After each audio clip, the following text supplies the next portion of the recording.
Welcome guys. तो इस video में मैं आप लोगों का स्वागत करता हूं। इस वीडियो में आप लोग जानने वाले हैं sequence of speaking English.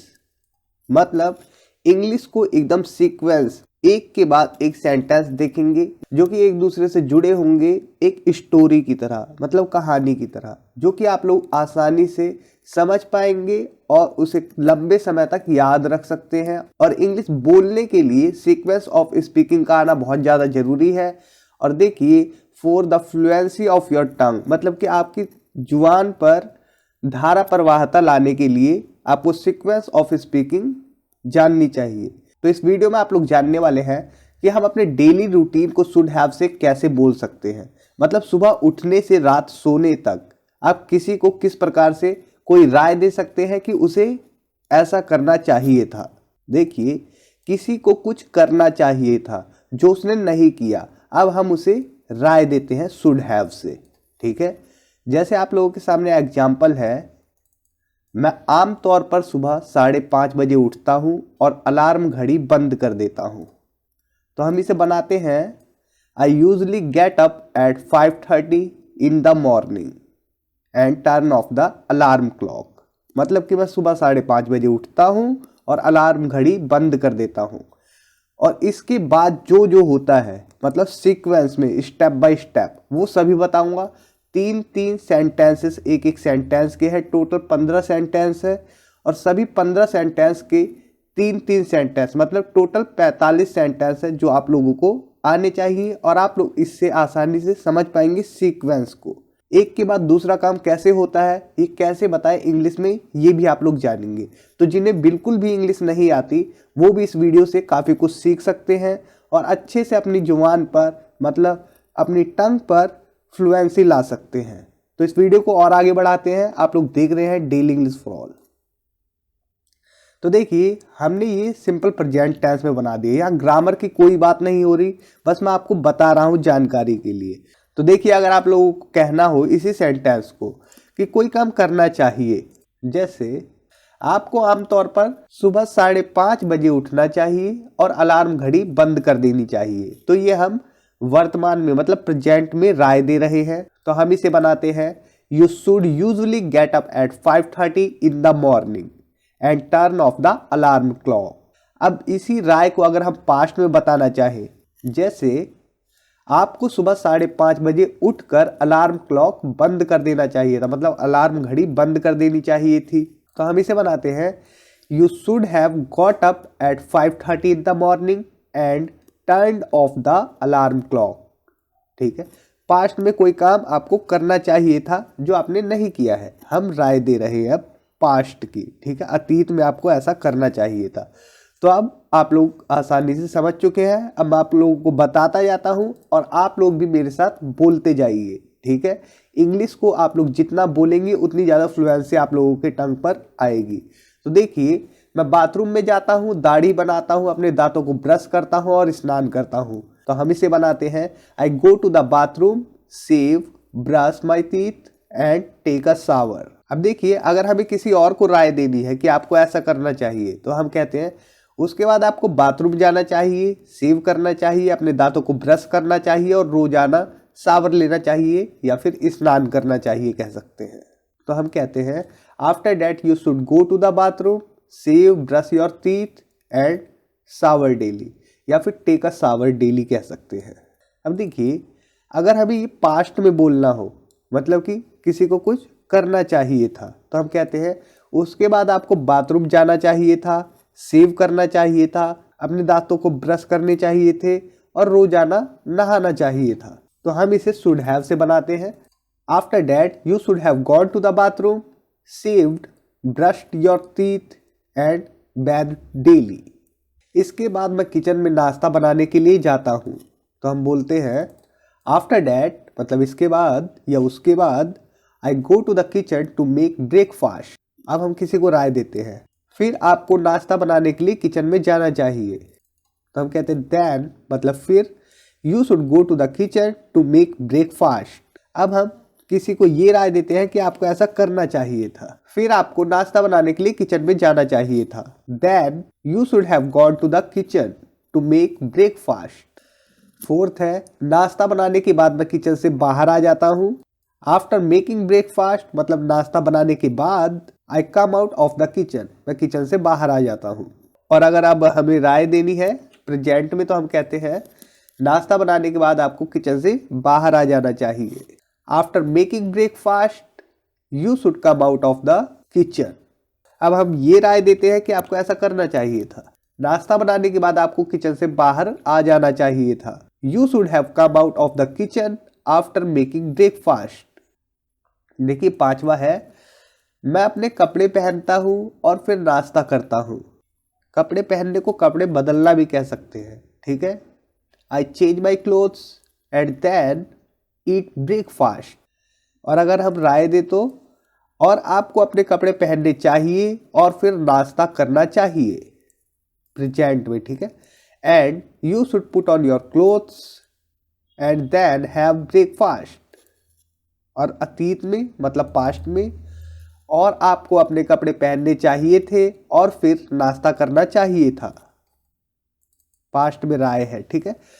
And you should have put on your clothes and then had breakfast. 6 है फिर मैं टीवी पर न्यूज़ देखता हूँ। Then I watch the news on the TV या ऑन टीवी। फिर आपको कुछ देर टीवी पर खबरें देखनी चाहिए, यहाँ पर राय है प्रेजेंट की।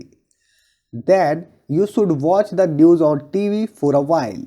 अब पास्ट के लिए राय फिर आपको कुछ देर टीवी पर खबरें देखनी चाहिए थी। Then you should have watched the news on TV for some time.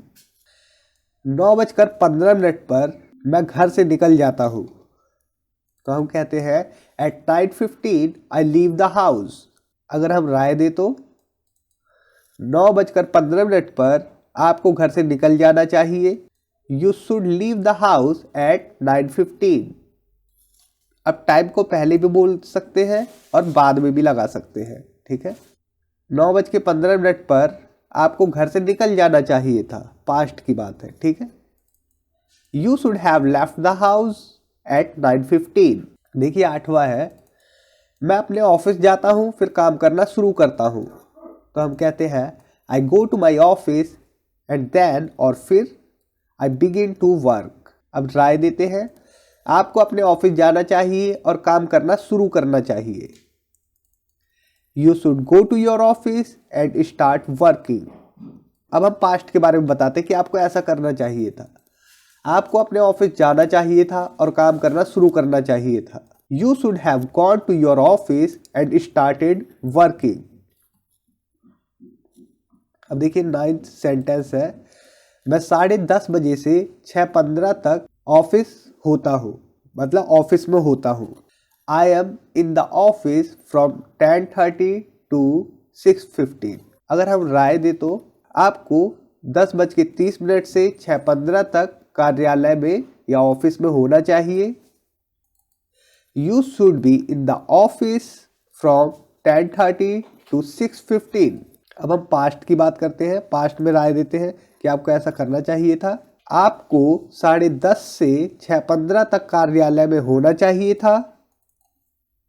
You should have been in the office from 10:30 to 6:15।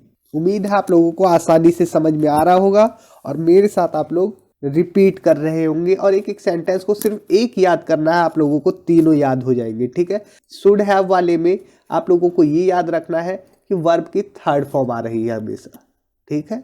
मेरे ऑफिस का लंच टाइम 2 बजे है, तो मुझे ऑफिस में 2 बजे लंच करना पड़ता है। अब यहाँ बाध्यता है, कुछ काम करना पड़ता है, तो यहाँ पर हम हैव टू का यूज़ करते हैं। अगर आप लोग हैव टू वाले डेली रूटीन सेंटेंसेस चाहते हैं तो मैं यहाँ आई बटन पे आप लोगों को लिंक दे दूंगा, आप लोग क्लिक करके हैव टू मतलब कि अपनी बाध्यता कैसे दिखाए, सुबह उठने से लेकर रात सोने तक हम ये कैसे बताएं कि मुझे ये करना पड़ता है, तो आप लोग हैव टू वाली वीडियो जरूर देखें डेली रूटीन की। माई office lunch time is 2 o'clock। मेरे ऑफिस का लंच टाइम 2 बजे है, सो इसलिए I have to have lunch at 2 o'clock in the office. या फिर हम इसे नॉर्मल बोल सकते हैं my office lunch time is 2 o'clock, so I have lunch at 2 o'clock in the office। अब यहाँ पढ़ता है वाला सेंस नहीं आ रहा, यहाँ क्या है, हैव टू से पढ़ता है वाला सेंस आता है, जबकि इससे मेरे ऑफिस का लंच टाइम 2 बजे है, इसलिए मैं 2 बजे लंच करता हूँ। अब देखिए राय अगर दे तो, अगर आपके ऑफिस का लंच टाइम 2 बजे है तो आपको 2 बजे लंच कर लेना चाहिए। If your office lunch time is 2 o'clock then you should have lunch at 2 o'clock। देखिए अगर आपके ऑफिस का लंच टाइम 2 बजे था, ठीक है, पास्ट की बात है, तो आपको 2 बजे लंच कर लेना चाहिए था। If the lunch time of your office was 2 o'clock then you should have had lunch at 2 o'clock।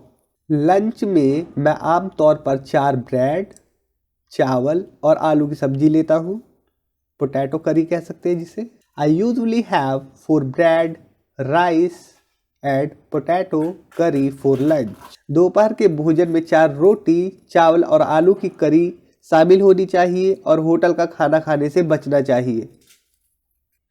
Lunch should consist of 4 pieces of bread, rice and potato curry and you should avoid eating hotel food। अब हम past में देख लेते हैं कि किसी को क्या करना चाहिए था। दोपहर के भोजन में 4 रोटी, चावल, आलू की करी शामिल होनी चाहिए थी और आपको होटल का खाना खाने से बचना चाहिए था। तो आप कहते हैं lunch should have consisted of 4 rotis या फिर ब्रेड्स कह सकते हैं, ठीक है, राइस एंड पोटैटो करी and you should have avoided eating hotel food. अब देखिए 13वां सेंटेंस है, 6:15 पर मैं ऑफिस से निकलकर घर चला जाता हूँ। तो आप इस प्रकार से बोलते हैं at 6:15 I leave the office and go home. अगर हम राय दे तो इस प्रकार से बोलेंगे 6:15 पर आपको ऑफिस से निकल जाना चाहिए और बस या पैदल घर जाना चाहिए। At 6:15 you should leave the office and go home by bus or on foot। अब हम पास्ट की बात करते हैं कि आपको ऐसा करना चाहिए था किसी को, ठीक है। 6:15 पर आपको ऑफिस से निकल जाना चाहिए था और बस या पैदल घर जाना चाहिए था। At 6:15 you should have left the office and gone home by bus or on foot। 14 है, फिर मैं ऑफिस से आने के बाद कपड़े उतारता हूँ। तो हम कहते हैं Then I take off my clothes after coming from the office। अगर हम राय दे तो, और फिर आपको ऑफिस से आने के बाद अपने कपड़े उतार देने चाहिए। And then you should take off your clothes after coming from the office। Past में, और फिर आपको ऑफिस से आने के बाद अपने कपड़े उतार देने चाहिए थे। तो हम कहते हैं and then you should have taken off your clothes after coming from the office। अब लास्ट सेंटेंस है, उसके बाद मैं रात का खाना लेता हूँ और सो जाता हूँ, मतलब खाना खाता हूँ और सो जाता हूँ। आफ्टर डैट, उसके बाद I take my dinner and go to bed. या फिर हम कह सकते हैं राय देने के लिए, उसके बाद आपको रात को खाना खाकर सो जाना चाहिए। After that you should go to sleep after having dinner. अगर किसी को कुछ करना चाहिए था तो हम कहते हैं उसके बाद आपको रात को खाना खाकर सो जाना चाहिए था। After that you should have slept after having dinner. तो दोस्तों इस वीडियो में इतना ही। उम्मीद करता हूँ आप लोगों को ये वीडियो जरूर पसंद आई होगी। तो इस वीडियो पे मैं एम करता हूँ सिर्फ 500 लाइक के, तो 500 लाइक तो कर ही देना और इस वीडियो को ज़्यादा से ज़्यादा शेयर करें, क्योंकि जो भी इंग्लिश सीखना चाहते हैं उनके पास ये वीडियो जरूर पहुँचे। तो थैंक्स फॉर वॉचिंग। इस वीडियो में इतना ही। सभी को मैं ये बोलना चाहूँगा कि बिना प्रैक्टिस और बिना बोले कभी इंग्लिश नहीं आ सकती, तो इसलिए ज़रूर सभी सेंटेंसेस को बार बार रिपीट करें, बार बार बोले, जो कि आप लोगों की टंग पर वो रट जाए, रट्टे की तरह, जो कि कभी आप किसी के सामने जाए तो बोलने में कोई भी घबराहट ना हो। तो थैंक्स फॉर वॉचिंग। इस वीडियो में इतना ही। मिलते हैं नेक्स्ट वीडियो में। Bye bye.